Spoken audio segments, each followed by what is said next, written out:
So ayan mga boss, meron tayo ditong EXL series na Kevlar passive speaker. Bali meron tayong dalawang model. Una ay itong EXL 12 inches, 700 watts. Tapos itong pangalawa, EXL 15, 1000 watts. Saka itong kanyang horn, yung dispersion niya, 90 by 60 degrees. Ang maganda pag ganitong basic setup, lalo na pagka gusto mong pang long throw, so magandang gamitan natin ng crank stand. Kevlar. Bale, ito ay yung cable type. Madali lang siyang pihitin mga boss. Try natin. Yan lang siya. Hindi siya mahirap na ipihit. Unlike yung isang klase na ganito, so medyo mas mahirap na ipihit. So ito yung magandang ilagay natin. Yung nga lang, meron lang siyang kamahalan. So pakita natin yung kanyang likuran.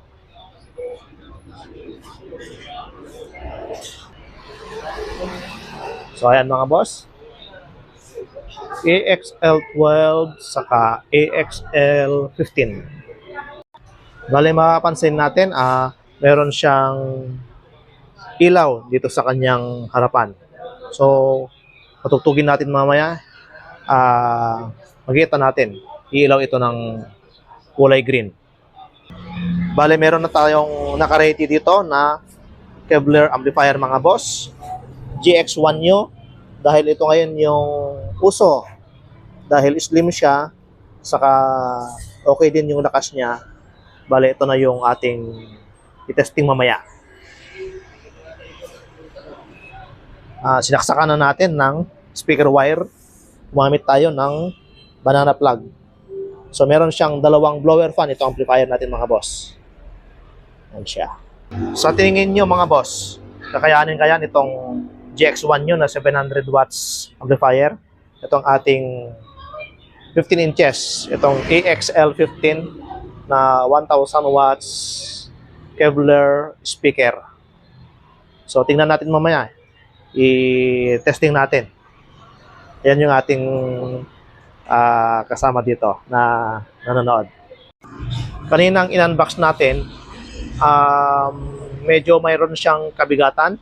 Saka napansin ko itong mga grill niya makapal.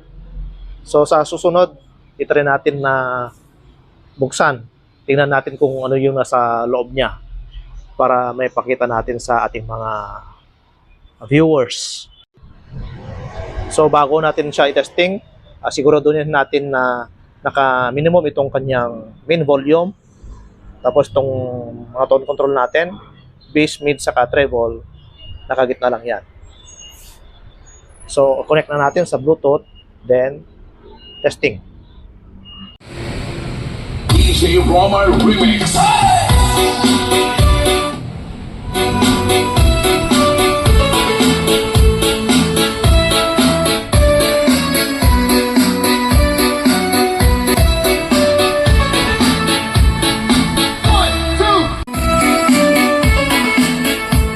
Napakalinis ng tunog niya mga boss, lalo na siguro kung gamitan mo siya ng processor o di kaya ay mixer.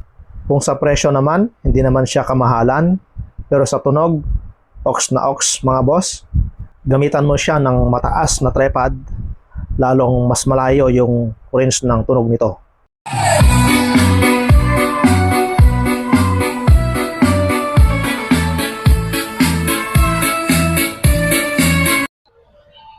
So yan po ang ating basic setup mga boss. So halimbawa, medyo nakukulangan ka sa lakas, pwede ka rin naman gumamit ng mas malakas pa dito sa ating GX1 nyo na Kevlar amplifier. Pwede rin itong ating GX4000, katulad nito. Yung ating GX5000, pwede rin. Yan siya. Saka yung ating GX7UB or yung ating GX8UB, pwede rin mga boss. lahat ng mahihilig sa sounds, meron yung ganitong setup, okay na. Meron naman yung iba, gusto pang mas malakas. So, saan ka man kontento, ang importante, yung okay, satisfy ka sa binili mo. I-try din nating i-testing itong EXL12 mga boss, itong 12 inches dahil na-testing na natin itong 15 inches niya. So, ilipat natin itong Speakon.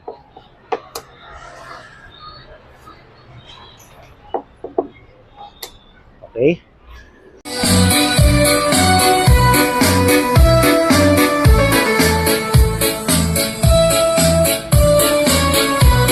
Bale, na-testing na natin mga boss.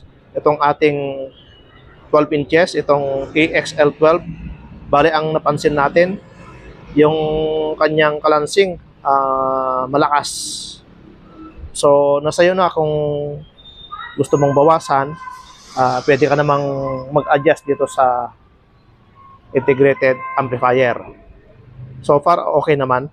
Malinis ang tunog niya.